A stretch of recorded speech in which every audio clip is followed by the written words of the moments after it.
kicked off the Heritage Month with a traditional music festival where they showcased diverse African cultures.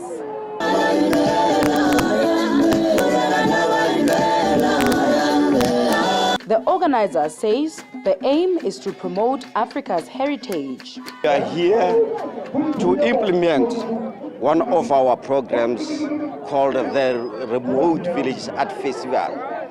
The main aim of this event is just to promote and preserve our heritage.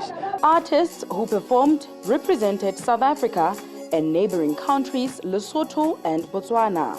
They say music unites nations beyond the borders. We have to show people that we are one nation. Good Africa, we are one nation in Africa. So music can build people, can also bring people together. I would like to encourage our people to not give up in our culture. The main important reason for this festival is to make sure people can be able to identify their cultural identity. Those who attended the event say it reminded them of their roots.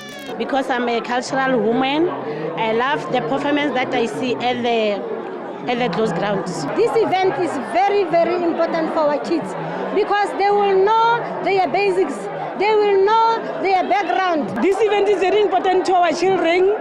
They're supposed to know their roots. Africans are encouraged to embrace their heritage and preserve it for future generations. SABC News, Morokweng.